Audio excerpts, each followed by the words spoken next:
the reason I met her was from a connection of another connection of another connection. You know how these things work. But anyway, she calls me with a location to pick something up. I go and pick it up, and I take it to the drop-off location. And then I receive a large amount of money in my account. And so you have no idea who this is. Even if we got your phone, that wouldn't help. I mean, it could. Okay, where did you drop it? I'm fairly sure, with tracing back the series of events that happened, the angel has it. Ariel has it. No. Is that their name? Son of a bitch. You know, I called Jason's phone. So with this one, it says Big Daddy for the caller ID.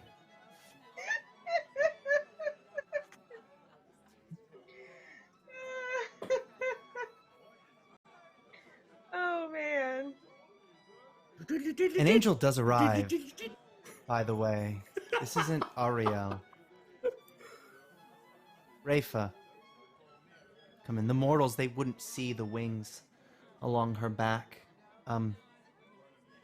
They're busy being horizontal on the low-lying furniture along this upper floor in the manor. All forms of entertainment were smoothing things over, forgetting about what occurred. They had the theater entertainment today. That's what they saw. Soon to follow, Ariel, I believe.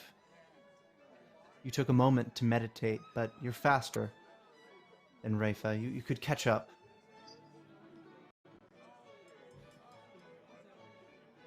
You were looking for Dazen. You've ended up here. What do you do now that you are here? Do I see him? Yeah, you do. He's Step kind of into the hard to wall. miss.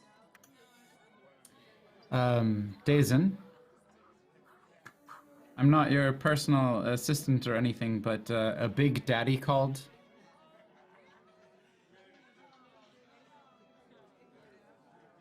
Ariel, So he Also, did. I need you to give Dazen his phone back. also the Pope called. It's ringing The again. dead guy. The Pope is dead. I Oh. killed him myself. But he called. All right. Well, you could Did he check have that his phone room on where him? you tortured him. Oh, say that again. He didn't. Was that? Did he have his phone on him? No, he took that off of him. One of the largest drop-offs that I made as Dayton takes his phone, as Pope's calling, one of the largest drop-offs I made was to Pope at Ariel's theater.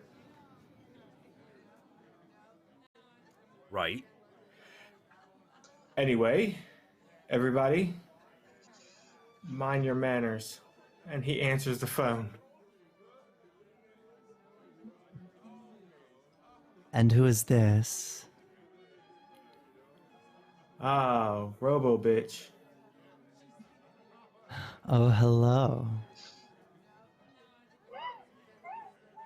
Hello Shipments to you came as well. okay. Ooh. Polite. Oh, to well, you me. see, there's a little hitch in the product. You see, Bitch. the people, they just can't get enough of it. What we're gonna need is more.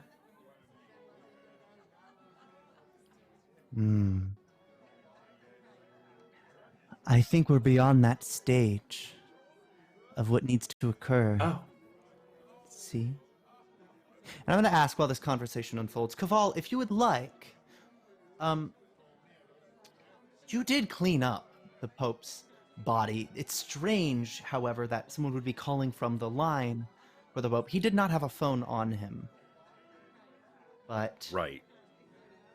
if you wanted to investigate that room to make sure there really wasn't any funny business, he was acting less than mundane. There was a strange air about him. He's not supernatural by any means, but he's implicated in this. You could tell by his Right. expression that he was aware of that. I search through his things. I probably would have done that in the process of the interrogation. Right. Yeah. For sure. And there was nothing, but you remembered his fixation towards the end as things were getting dark, that there was a fixation to that little radio hanging in the corner. Dazen, in the middle of this conversation, you remember something. You remember an ancient memory. That plopped fruit on the soft ground. That's a memory you shared with Vera. Watching ripe fruit, a pure thing, be eaten, seeing it fester from the inside, the break in the epithelium allowing it to rot across, it dissolving. That parable you remember from before history reminds you in a way of how things are now, because that's how the world ending seems to feel for you. But you're reminded of Vera in that moment. She's quite timeless to you. She's currently addressing some people about some drama from tonight. You know when things are about to boil over with her, and this is precisely one of those moments. But Vera, what are you doing right now?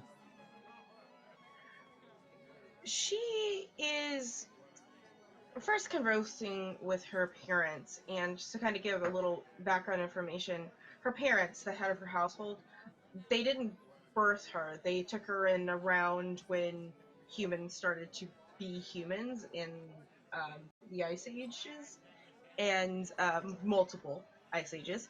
And essentially, while she was still like a few million years, still a godling, and took her under her wing and adopted her as her daughter. So they're conversing. It's like mostly about their household, and what they can do to kind of strengthen their holding. And Vera's like kind of motions. It's like we could have an after party for the party. I think would suffice. It'll give Cabal a little room for his people to clean.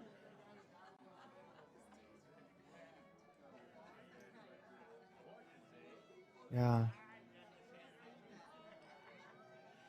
There's a strange, haze. Everyone involved. So many questions that the people around want to ask you, but they're afraid to. They've given you chances to make this decision on your own, and they're feeling like now with disasters unfolding, they're running out of time, so they don't really know what to say. They stare at you.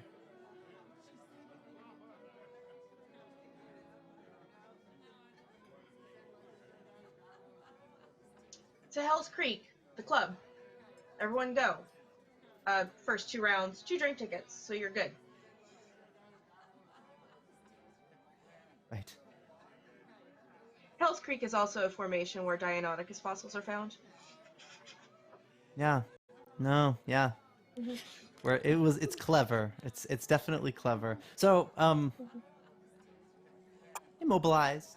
They shift a little. People are ready to enjoy the final leg of this impossibly long night of indulgence and entertainment. It's the kind of thing the Defiant really do need.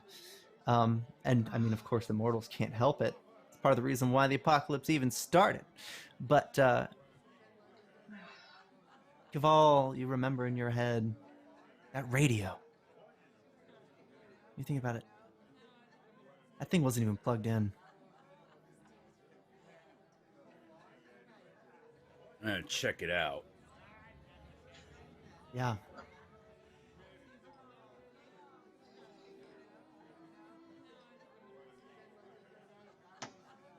Before we examine it, I want to ask, Dazen, Ariel, I think you both have an interest in watching Vera on this night. Her goings on are of in great import to you two. She, rather impatiently, is gathering people to dress and head to the next place, the next sight to see. Hell's Creek, are you inclined to follow?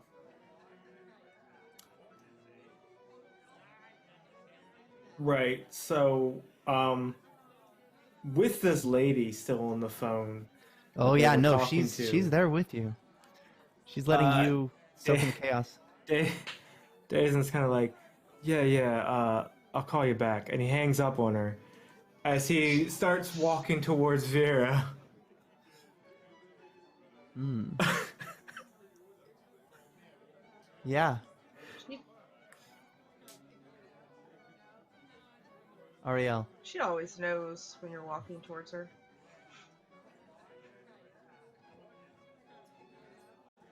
If the goal seems to be to move the party along, is game to play, but it seems like it's some sort of distraction in the way of the things that actually need to be done here. But he's very interested Right. in sticking close to Dazen and Vera. Yeah, But they'll file out. Mm-hmm. before he goes, he will just, as Kaval is separating to check on things in the manor, he'll just give one little moment. Kaval, Yeah. do Yeah, you? you'll find Caval in the basement, actually, for this Yeah, scene. he'll slip down there for a moment, just as the crowds are gathering up to head out. Kaval, Yes. is everything in order? Do you need anything? Is it? This was a ruse. There's something else going on. Please don't tell me it took you this long to figure that out. No, I've been on it for a while. Great. What have you got?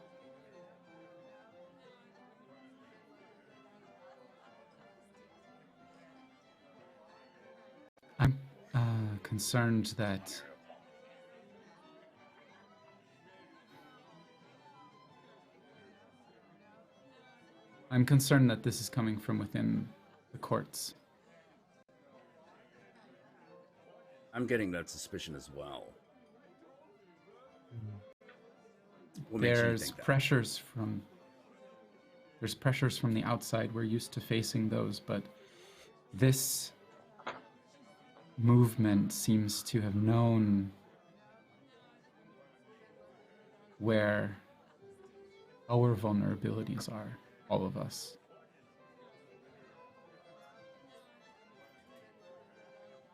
So you're We've been lined up.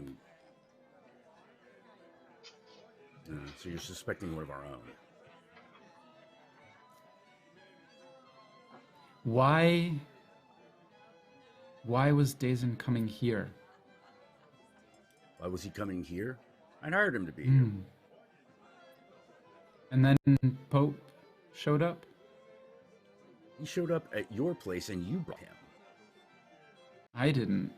There's no way he could have known I was coming here. The radio does Really? flare up. The static. I look at the radio. Hello. Hello. Hello. Hello. She doesn't seem to hear you because she continues, does not stop by what you say. Welcome to Radio Pestilence. Tonight, we ponder the third and final mistake. I hope you've been having a wonderful party. I'll need you each dressed. You see, 2 steps, we'll call them sealed now. Weakened. I swear I loosened it, though. The kidnapping. What a rouse, and they did nothing. They saw evil, and they did not act. Oh, and the Reavers.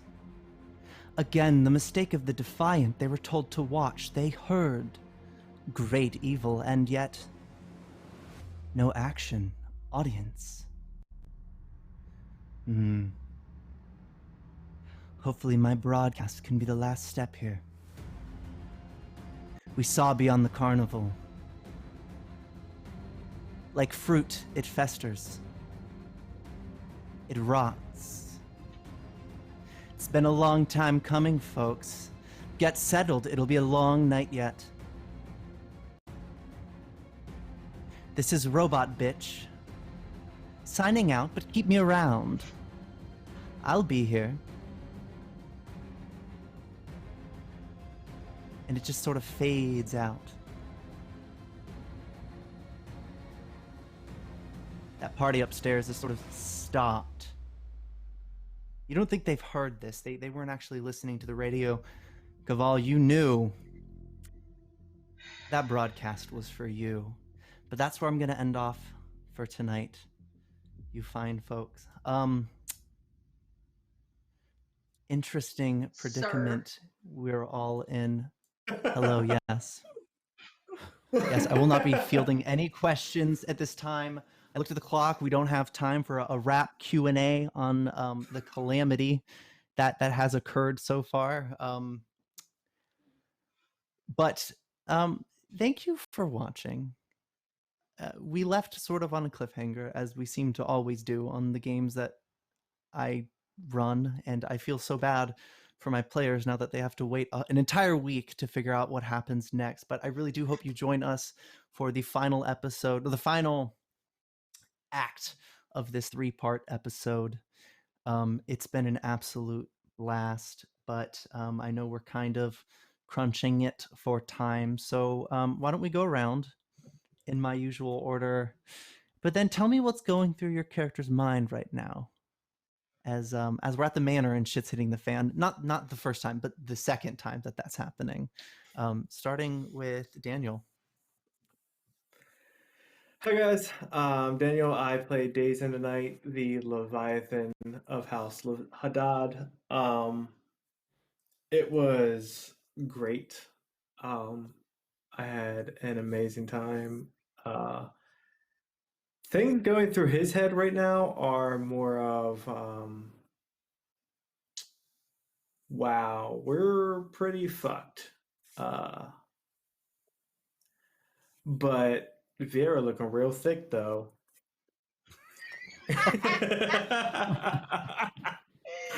I'm here. But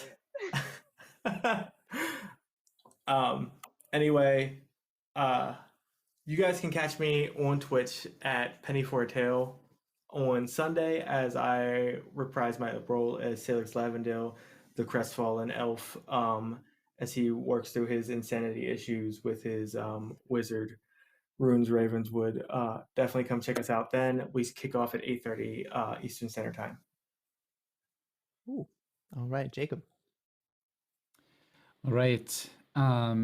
Ariel, running through his head right now is examining all of the weak points and openings that we have made already. Dazen, compromised. Ariel, compromised. Kaval, also potentially compromised. Vera, it's unknown how she links into this, if she's tangled in it, and if so, where is the tangle? where's her thread leading and why Mm. is she here? And maybe being able to follow the 4 threads together could lead us to the solution to untangle this. It's as simple as that. That's it. Ta-da! Just I solved it, guys. I got it. Don't worry. Huh. So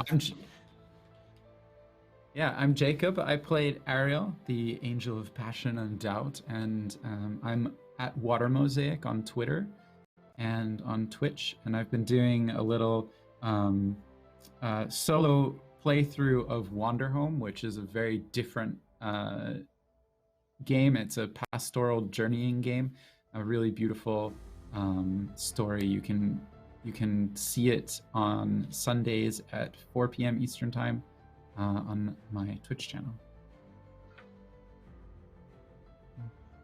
All right, Jack. Hi, I am Count Jacula. I'm here on Twitch at the channel Count_Jacula. You can also find me on Twitter at Jack Satanwave. It's right there in the little thing, little description right below my my beautiful face. And I stream twice a week, every Wednesday and Sunday at 6 p.m. Pacific Standard Time. I'd love to see you there. You know, feel free to follow me on Twitter. I had a really good time. I particularly liked the way it ended, the way the session ended. And World? Oh, okay. right now, yeah, where Caval's mind is right now is Horseman, of course. Mm. Well, Mm. time to clean up. Yeah. Interesting. That's good. I thought Pestilence was just a name. It was just like a street name. It's not. I wouldn't. Nah, you're fine. You're good. No, we're fine. Yeah, no, You're no, good. It's purely Yeah, mortal it's stuff. just, I you mean, know. like, lots of people go around calling themselves Pestilence. You know, Yeah, exactly. All right. Last but Pestilence not least, Jones, once again. they used to call him. Yeah, I mean that's my stage name. Yeah. Old PJ. Val. I hate it.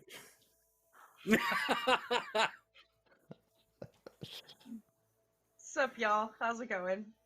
So Vera's mind.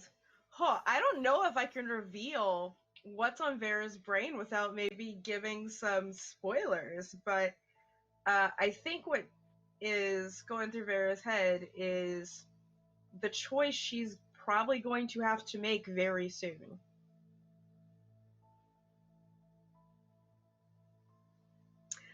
And hey guys, I'm Valdrianth. You can find me on Twitch and Twitter at Valdrianth. I produce TTRPGs for me and my friends. So if you want to check us out, on Wednesdays I take the GM seat for Dragonstone, which is my D&D homebrew. On Wednesday nights we have Revenge of the Gift, more of that. And then Saturday we have our Dragon Age TTRPG in Darkness Unbroken.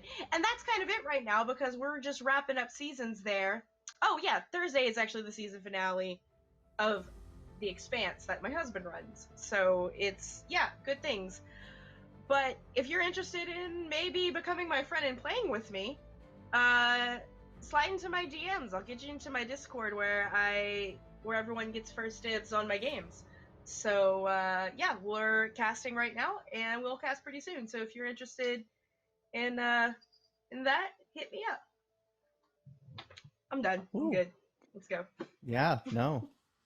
I just want to give a round of applause for the absolutely fantastic cast we have tonight. So, to our viewers, I like to imagine we're all clapping right now through the internet. I'm hearing the claps in my soul. Well done, everybody. I've been Ian. You can find me on this channel and the sister channel, Penny for a Tale. That's probably about it. I made a Twitter so that I have a little label there. It's Ian v. James because Ian C. James was taken. So it's like Ian versus James, I guess. It works, and it's a decent handle. And I think it's pretty, and I like it. But you can join us tomorrow for Tachyon Squadron. I think it's episode 2. That's next week. That's Trooper SJP. Dude, it is such a fun setting and system. I highly recommend you check it out. This season in general has been just like an absolute sampling of all of the fun stuff that tabletops have had to offer lately. So obviously, I mean, if you're not followed, definitely give us a follow. We're wrapping a season, and then we have another season coming in June, but more details on that. I'm super excited for what we have coming up. But 11:16 my time. I thank you all for watching to the end. It has been an absolute blast. We'll be back next week, 8 p.m. Eastern time, for the finale of this episode, where we really unravel what's going on.